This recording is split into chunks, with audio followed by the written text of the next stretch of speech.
Makanya sudah nggak zamannya Pak Anda mendorong-dorong anak Anda belajar sampai S3 misalnya gitu kan, bidang teknologi, ya supaya kamu bisa mengejar ketertinggalan barat kafir Pak di bidang teknologi. Nggak zamannya Pak Anda ngomong gitu lagi. Mestinya kita udah sadar Pak, nggak bakal bisa kita mengejar ketertinggalan mereka.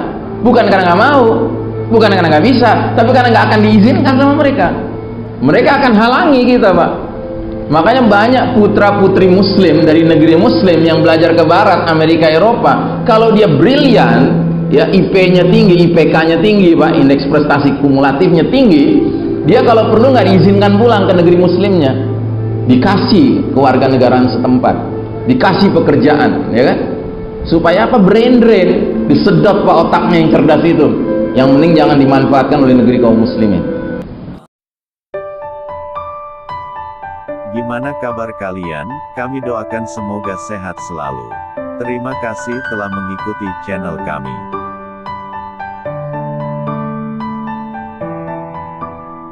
Yang kita harus sadari bahwa menjelang Al-Mahdi muncul, maka terjadilah perubahan-perubahan yang sangat signifikan.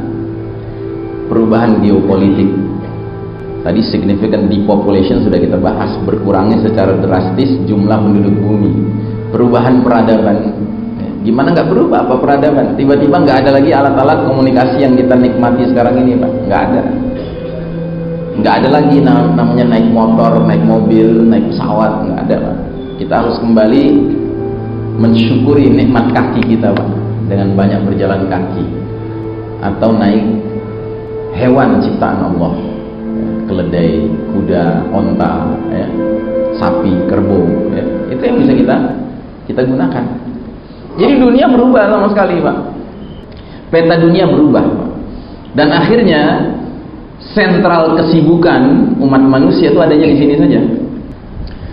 Nah, saya membayangkan kalau itu semua terjadi bersamaan Pak, shutdown pula modern technology, orang kelaparan, ya, orang panik semua, ya. Maka yang namanya institusi negara menjadi sejarah. Sejarah, nggak ada lagi institusi negara. Maka kalau kita sekarang membayangkan bahwa fenomena, ya, wabah penyakit coronavirus saja sudah menimbulkan kepanikan seperti ini, Pak, apalagi nanti Pak. Ya. Sambil sekarang ini kita masih memiliki yang namanya alat telekomunikasi. Yang di satu sisi bisa menenteramkan kita, tapi di lain sisi juga menjadi penyebab kepanikan kita, ya kan? Kalau kita mau jujur, sebenarnya coronavirus ini nggak usah kita banyak baca artikel Pak, lihat ininya saja, tabel updating informasinya. Kan kita ada tuh link untuk melihat update sekarang ini sudah berapa yang tewas, berapa yang terjangkiti sedunia, ya kan? Dan berapa yang sembuh dari yang terjangkiti itu. Kalau kita mau jujur Pak, kita tuh nggak usah panik. Kenapa? Karena jumlah yang tewas karena terjangkiti virus ini Pak, jauh lebih kecil daripada jumlah yang sembuh. Yang sembuh itu persentasenya besar sekali. Tapi entah kenapa orang cenderung melihat yang mengerikannya.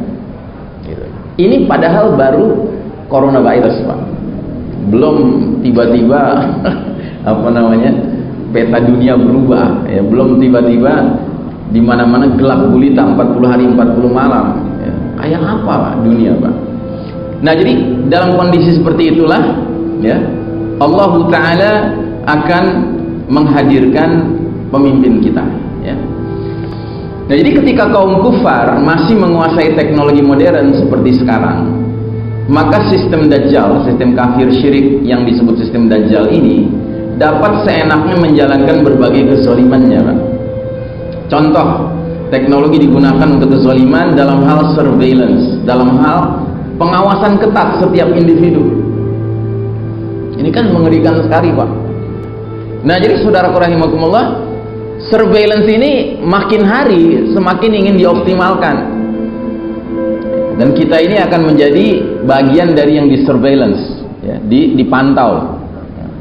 Terus dengan adanya teknologi ini terjadilah remote controlled war, ya, perang curang yang tidak adil karena mengandalkan remote control. Tadi sudah saya gambarkan, ya, mereka cukup ada di ruang ber-AC, ya, pakai komputer, pakai mouse, ya kan, kayak main game aja.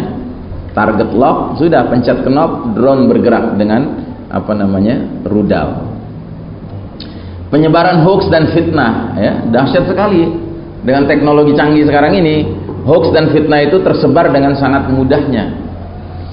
Misleading opinion making via mass media, ya. Mass media itu sekarang sudah bukan menjadi kantor berita yang benar-benar memberitakan secara deskriptif apa yang terjadi, tetapi semuanya sudah menjadi alat kepentingan dari yang punya mass media itu untuk menyebarluaskan opini yang ingin disebarluaskan.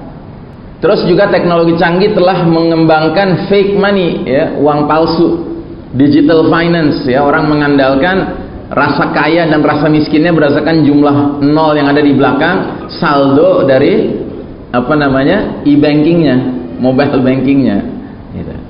Ya. Jadi kita tidak hidup dalam kenyataan harta yang sebenarnya, karena kita tidak dibiasakan menggunakan currency, alat tukar yang benar-benar memiliki intrinsic value, nilai yang ada pada bendanya, tetapi extrinsic value. Sebenarnya pernah nggak kita terpikir, apa sih yang membenarkan Amerika misalnya hari ini mencetak 1000 lembar $100 Amerika Serikat? Apa yang membenarkan dia mencetak itu hari ini di di the Fed, ya, di bank sentralnya? Atau Indonesia lah, apa yang membenarkan Indonesia hari ini boleh mencetak 100.000 lembar kertas uang 100.000? Apa yang membenarkan, gitu? Dan apa yang melarangnya? Kan nggak jelas, Pak, hari ini. Nggak ada tolok ukurnya, apalagi sejak tahun 1972 Presiden Nixon memang mengeluarkan peraturan yang tidak lagi mensyaratkan orang yang mau mau ngambil uang dari bank itu harus masukin emas. Udah nggak ada hubungannya antara emas dengan note banks, itu udah nggak ada hubungannya, Pak. Jadi hari ini kita benar-benar hidup dengan keuangan yang pada dasarnya nggak jelas ininya, intrinsic value-nya. Dan sudah barang tentu teknologi canggih juga menjadi sebab munculnya banyak false image building, pembangunan citra yang palsu.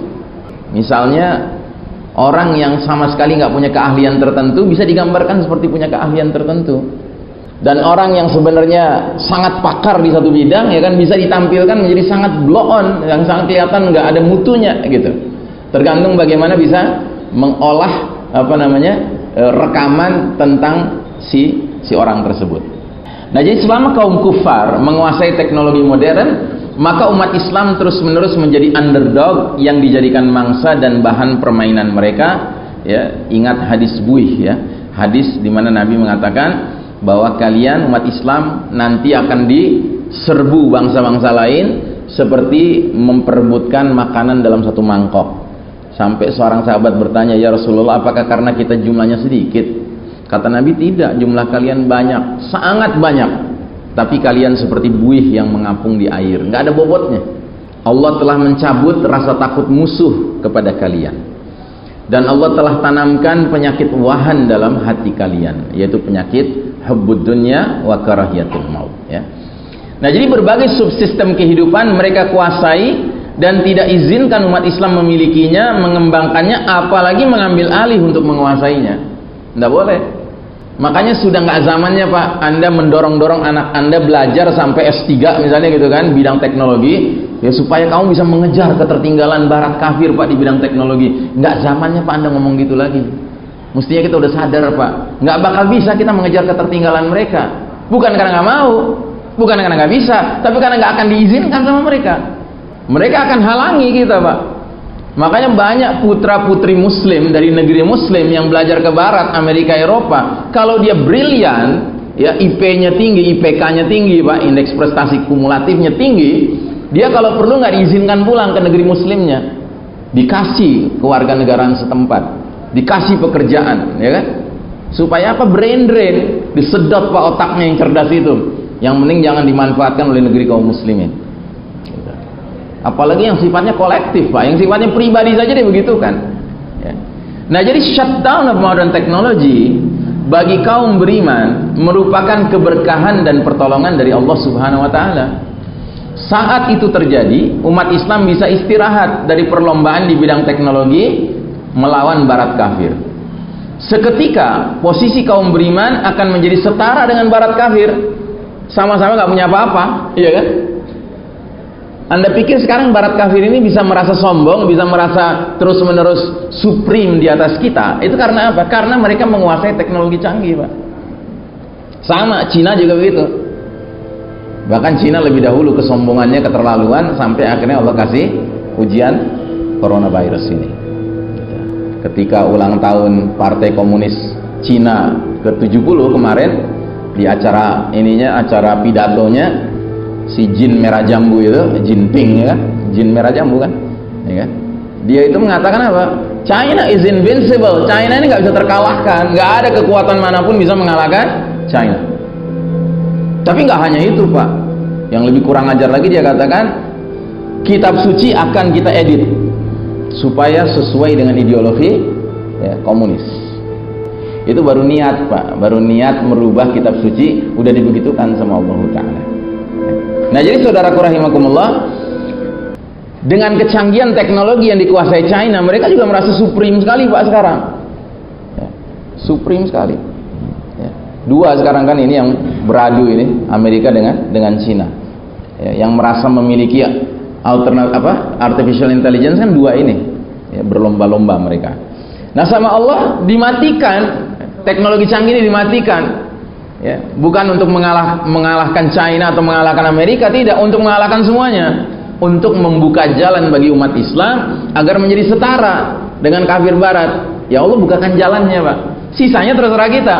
Mau nggak kita ambil peluang jalan itu? Atau kita termasuk orang yang nanti meratap-ratap gitu, wah teknologi berhenti nih, habis, ya kan? Kalau kita termasuk yang meratap-ratap, ya maaf-maaf aja, berarti kita diam-diam sudah merubah surat Al-Ikhlas. Ayat yang berbunyi Allahus Samad sudah jadi teknologi somad, jangan-jangan selama ini, ya kan? Bukan Allah tempat bergantung, teknologi tempat bergantung. Hey, come on, wake up, man. Teknologi buatan manusia, kok masa kita harus bergantung pada buatan manusia? Kita bergantung kepada pencipta jagat raya, bukan sekedar pencipta manusia, Pak. Pencipta jagat raya, Allah Subhanahu wa Ta'ala, ya. Makanya saya meyakini, termasuk Syekh Mubayyad dalam kitabnya Ensiklopedia Akhir Zaman mengatakan bahwa shutdown of modern technology adalah realisasi dari ayat wa makaru wa makarallahu wallahu khairul makirin. Orang-orang kafir itu membuat tipu daya.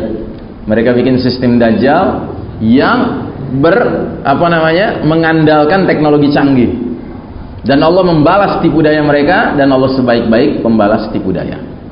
Dan ketika ini terjadi, kita sudah siap, umat Islam. Karena apa? Karena kita sudah memperhatikan pesan Nabi 15 abad yang lalu yang berbunyi wa'udtum min haitsu bada'tum. Wa'udtum min haitsu bada'tum, wa'udtum min haitsu bada'tum. Kalian akan kembali kepada kondisi seperti sedia kala.